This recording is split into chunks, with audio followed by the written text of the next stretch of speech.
আসসালামু আলাইকুম। প্রশিক্ষণ বিমান তৈরি করেছে বাংলাদেশ, সফল ফ্লাইট টেস্ট সম্পন্ন। চীনের সহায়তায় ডিসেম্বরেই শেষ হচ্ছে বাংলাদেশে ড্রোন বিমান নির্মাণ তৈরির কারখানা। হইচই চারদিকে, হতাশ ভারত। আরাকানে রোহিঙ্গাদের হাতে বিদেশি অস্ত্র, বিপদে আরাকান আর্মি। বিডিভিউস ইনফোটেনমেন্টে স্বাগত জানাচ্ছি আমি ফাহাদিয়া মিতো। আজ জানাবো প্রতিরক্ষা সংক্রান্ত গুরুত্বপূর্ণ কিছু খবর। প্রশিক্ষণ বিমান তৈরি করেছে বাংলাদেশ। ইতিমধ্যে 4টি প্রশিক্ষণ বিমান তৈরির পর সেগুলো সফলভাবে ফ্লাইট টেস্টও করা হয়েছে। এই খবরটি প্রকাশ্যে এসেছে রোববার। বাংলাদেশের এভিয়েশন ইতিহাসে এটি একটি অনন্য ঘটনা ও নতুন মাইল ফলক রচনা করেছে। এই খবরে গোটা বাংলাদেশে হইচই পড়ে গেছে। নতুন করে চাঞ্চল্য ও কৌতূহল সৃষ্টি করেছে দেশে এবং বিদেশে সামরিক অঙ্গনে। প্রকাশিত খবরে বলা হয়েছে, গত সেপ্টেম্বর মাসে বাংলাদেশ বিনিয়োগ উন্নয়ন বোর্ডের একটি সভা অনুষ্ঠিত হয়। এতে সভাপতিত্ব করেন বিনিয়োগ উন্নয়ন বোর্ড বিডার নির্বাহী চেয়ারম্যান চৌধুরী আশিক মাহমুদ বিন হারুন। এ সভায় উপস্থিত ছিলেন বিমান বাহিনীর সংশ্লিষ্ট কর্মকর্তারা। সভায় বিমান বাহিনীর একজন কর্মকর্তা জানান, বিমান বাহিনী 4টি প্রশিক্ষণ বিমান তৈরি করেছে। সভার কার্য বিবরণীতে উল্লেখ করা হয়েছে এই তথ্য, যা রোববার প্রকাশিত হয়েছে বাংলাদেশের একাধিক গণমাধ্যমে। বিমান বাহিনীর কর্মকর্তা সভায় জানিয়েছেন, 2 বছর আগে বাংলাদেশ বিমান বাহিনী স্থাপন করে Bangladesh aeronautical research and development centre. এই সেন্টার তৈরির উদ্দেশ্য ছিল নিজেদের জন্য প্রয়োজনীয় প্রশিক্ষণ বিমান নিজেরা তৈরি করা। সেই চেষ্টার অংশ হিসেবে বিমান বাহিনী প্রশিক্ষণ বিমানের নকশা তৈরি করে এবং 4টি প্রশিক্ষণ বিমান তৈরিতে সফল হয়েছে। বাংলাদেশের লক্ষ্য নিজস্ব চাহিদা পূরণ করে পরবর্তীতে রপ্তানির লক্ষ্যে প্রশিক্ষণ বিমান তৈরি করা। বিমান বাহিনীর ওই কর্মকর্তা জানান, বিশ্বজুড়ে বিমান সম্পর্কিত সরঞ্জামাদির অনেক চাহিদা রয়েছে। দেশের দক্ষ জনশক্তি তৈরিতে বিভিন্ন বিশ্ববিদ্যালয়ের সাথে সমন্বিতভাবে কাজ করলে এভিয়েশন খাতে অনেক উন্নয়ন সম্ভব এবং এই খাতে বিদেশি বিনিয়োগও বাড়বে। সভার কার্য বিবরণীতে আরও বলা হয়েছে, বাংলাদেশে একটি বিমান ওভারহোলিং কেন্দ্র স্থাপনের প্রস্তাব দিয়েছে চীন।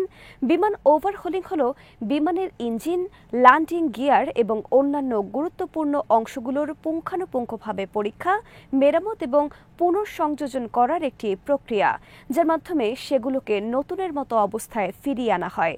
এই প্রক্রিয়ার মধ্যে বিমানটিকে সম্পূর্ণরূপে বিচ্ছিন্ন করা, প্রতিটি অংশ পরীক্ষা করা এবং প্রয়োজনীয় যন্ত্রাংশ প্রতিস্থাপন বা সংস্কার করা অন্তর্ভুক্ত থাকে। এর প্রধান লক্ষ্য হল নিরাপত্তা নিশ্চিত করা এবং বিমানের কার্যক্ষমতা সর্বোচ্চ পর্যায়ে রাখা। বিডার ওই সভার কার্য বিবরণীতে আরও বলা হয়েছে, বাংলাদেশের সমরাস্ত্র শিল্প স্থাপনের লক্ষ্যে একটি বিশেষ অর্থনৈতিক জোন গঠন করার কথা। সামরিক ও আধা সামরিক বাহিনীর ব্যবহার্য পণ্য দেশে উৎপাদনের জন্য এই খাতে সরকারি, বেসরকারি ও বিদেশি বিনিয়োগের সুযোগ সৃষ্টির বিষয়ে আলোচনা হয়েছে সভায়। চীনের সহায়তায় বাংলাদেশে নির্মিত হচ্ছে ড্রোন বিমান নির্মাণ কারখানা। চলতি ডিসেম্বর মাসে এই কারখানা স্থাপনের কাজ শেষ হবে। প্রশিক্ষণ বিমান খবরের সাথে এই খবরটিও সামনে এসেছে রোববার। এতে বলা হয়, গত সেপ্টেম্বর মাসে বাংলাদেশ বিনিয়োগ উন্নয়ন বোর্ডের একটি সভা অনুষ্ঠিত হয়। এতে সভাপতিত্ব করেন বিনিয়োগ উন্নয়ন বোর্ড বিডার নির্বাহী চেয়ারম্যান চৌধুরী আশিক মাহমুদ বিন হারুন। এই সভার কার্য বিবরণীতে উল্লেখ আছে, বাংলাদেশ চীন যৌথভাবে নির্মাণ করছে ড্রোন বিমান নির্মাণ কারখানা। চীন বাংলাদেশকে ড্রোন বিমান নির্মাণের প্রযুক্তিও হস্তান্তর করবে এবং এই বিষয়ে চুক্তি হয়েছে। চীনের সাথে এই ড্রোন বিমান নির্মাণ কারখানাটি নির্মাণ করছে বাংলাদেশ বিমান বাহিনী। এই সংবাদটিও প্রকাশ্যে আসার পর হইচই পড়ে গেছে গোটা বাংলাদেশে। বাংলাদেশের তরুণ প্রজন্মের মধ্যে তৈরি হয়েছে নতুন আগ্রহ ও উদ্দীপনা। তবে কোথায় এই ড্রোন বিমান কারখানা নির্মিত হচ্ছে এবং সেখানে কোন ধরনের ড্রোন নির্মিত হবে, নিরাপত্তার কারণে তা প্রকাশ করা হয়নি।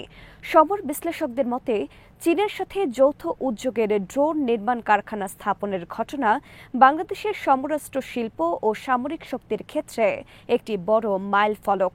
এই উদ্যোগ বাংলাদেশ বিমান বাহিনী সহ গোটা সশস্ত্র বাহিনীকে দ্রুত অনন্য উচ্চতায় নিয়ে যাবে। যেহেতু চীন বাংলাদেশকে ড্রোন বিমান নির্মাণের প্রযুক্তি হস্তান্তর করবে, তাই খুব দ্রুত বাংলাদেশ নিজেই প্রয়োজনীয় ড্রোন নির্মাণ করতে পারবে, এমনকি করতে পারবে রপ্তানিও। ইতিমধ্যে তুরস্কের সহায়তায় বাংলাদেশে আধুনিক ড্রোন বিমান নির্মাণ কারখানা স্থাপনের খবর প্রকাশিত হয়েছে। গত 6 অক্টোবর ঢাকায় আসেন তুরস্কের উপপররাষ্ট্রমন্ত্রী বেরিস একেঞ্চি। তখন তিনি বাংলাদেশে ড্রোন কারখানা নির্মাণ ও বাংলাদেশের সশস্ত্র বাহিনী আধুনিকায়নের লক্ষ্যে $600 মিলিয়ন একটি প্রস্তাব বাংলাদেশের জন্য নিয়ে আসেন বলে খবরে প্রকাশিত হয়। সেই খবরে আরও ছিল, তুরস্ক তাদের আধুনিক ড্রোন বিমান নির্মাণের সম্পূর্ণ প্রযুক্তি বাংলাদেশকে হস্তান্তরে আগ্রহী। এর ফলে বাংলাদেশ সক্ষম হবে আলোচিত বায়রাক্তার বিমান নির্মাণে। এছাড়া সম্প্রতি বাংলাদেশ চীন থেকে J-10C আধুনিক যুদ্ধ বিমান, ইতালি থেকে ইউরোফাইটার টাইফুন, পাকিস্তান থেকে JF-17 ফাইটার জেট, তুরস্ক থেকে T-129 অ্যাটাক হেলিকপ্টার সংগ্রহ করার পথে অনেক দূর এগিয়ে গেছে বলে দেশি ও আন্তর্জাতিক বিভিন্ন সংবাদ মাধ্যমে খবর প্রকাশিত হয়েছে। কিন্তু সর্বশেষ চীনের সহায়তায় বাংলাদেশে ইতোমধ্যে ড্রোন বিমান নির্মাণ কারখানার তৈরির কাজ চলছে।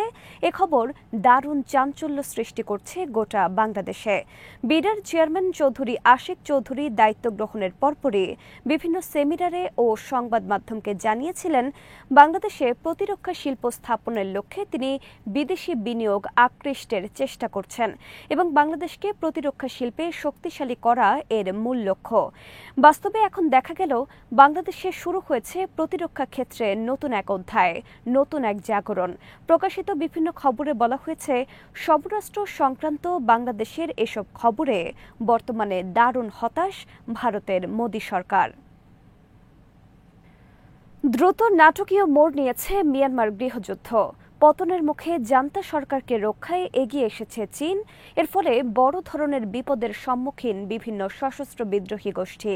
চীনের সহায়তায় বিদ্রোহীদের বিরুদ্ধে ব্যাপক বিমান হামলা শুরু করেছে মিয়ানমার আর্মি।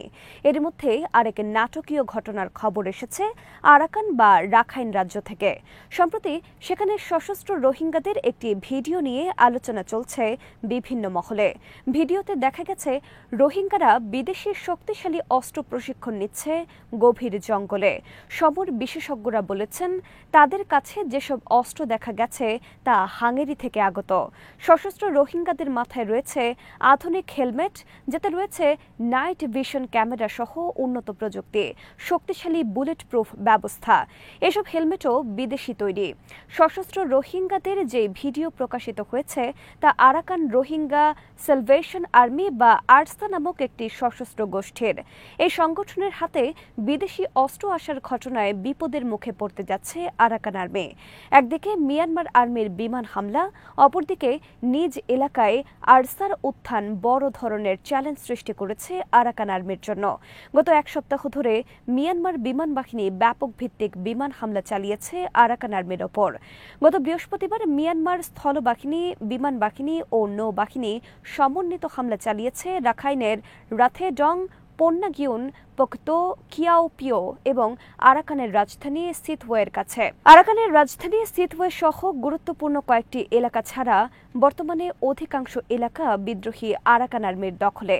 মিয়ানমার আর্মির গণহত্যা, গণধর্ষণ, জ্বালাও পোড়াও সহ জাতিগত নিধন থেকে রক্ষা পেতে 2017 সালে আরাকান থেকে 10 লাখের বেশি রোহিঙ্গা আশ্রয় নেয় বাংলাদেশে। 2021 সালে মিয়ানমারে জান্তা সরকার উৎখাতের লক্ষ্যে শুরু হয় গৃহযুদ্ধ। এই গৃহযুদ্ধে আরাকানে মিয়ানমারের সামরিক সরকারের বিরুদ্ধে যুদ্ধ করছে আরাকান আর্মি। সম্প্রতি আরাকান আর্মিও মিয়ানমার জান্তার মতো গণহত্যা শুরু করেছে আরাকান রোহিঙ্গাদের ওপর। তারাও মিয়ানমার আর্মির মতো প্রচণ্ড ঘৃণা করে রোহিঙ্গাদের। আরাকান আর্মির গণহত্যা থেকে রক্ষা পেতে সম্প্রতি লক্ষাধিক রোহিঙ্গা নতুন করে বাংলাদেশে আশ্রয় নিয়েছে। কেবল তাই নয়, আরাকান আর্মি বাংলাদেশের সমুদ্র সীমায় প্রবেশ করেও বর্তমানে নিয়মিত হামলা চালাচ্ছে বাংলাদেশি জেলে ও বেসামরিক নৌযানের ওপর। ফলে মিয়ানমার আর্মির পর সীমান্তে বাংলাদেশের জন্য নতুন হুমকি হিসেবে আবির্ভূত হয় আরাকান আর্মি।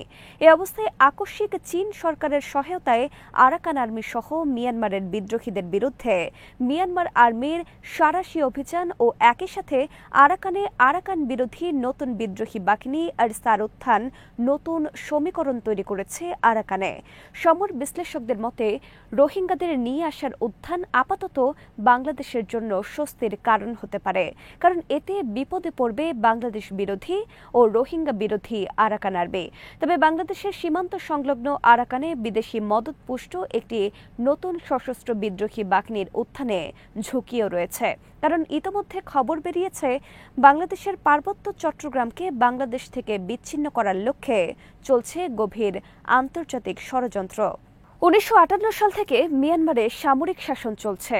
মিয়ানমার এই সামরিক সরকারকে টিকিয়ে রেখেছে চীন।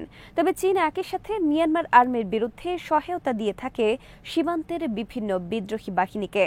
তবে সম্প্রতি চীন হাত বাড়িয়েছে মিয়ানমার জান্তা সরকারের প্রতি এবং বিভিন্ন বিদ্রোহী বাহিনী বাধ্য হচ্ছে জান্তা সরকারের সাথে শান্তি চুক্তি করতে। গত বৃহস্পতিবার থেকে শান রাজ্যে কার্যকর হয়েছে তাং ন্যাশনাল আর্মি ও জান্তা সরকারের মধ্যে যুদ্ধবিরতি চুক্তি। এছাড়া চীনের চাপের কারণে বিভিন্ন বিদ্রোহী বাহিনী ছেড়ে দিতে বাধ্য হয়েছে অনেক গুরুত্বপূর্ণ দখলি এলাকা। বস্তুত চীনের সহায়তা ছাড়া বিদ্রোহীদের পক্ষে মিয়ানমার আর্মির বিরুদ্ধে যুদ্ধ করা সম্ভব নয়। কিন্তু এই অবস্থায় আরাকানে রোহিঙ্গাদের আরসা বিদ্রোহী বাহিনীর পেছনে কোন বিদেশি শক্তি রয়েছে তা নিয়ে রহস্য সৃষ্টি হয়েছে। আজ এখানেই শেষ করছি। সমরাষ্ট্র, প্রতিরক্ষা ও কূটনীতির নানা তথ্য জানতে চোখ রাখুন বিডিপিওস ইনফোটেনমেন্টে। চ্যানেলটি ভালো লাগলে সাবস্ক্রাইব করুন, সংযুক্ত থাকুন আমাদের ফেসবুক পেজে। আল্লাহ হাফেজ।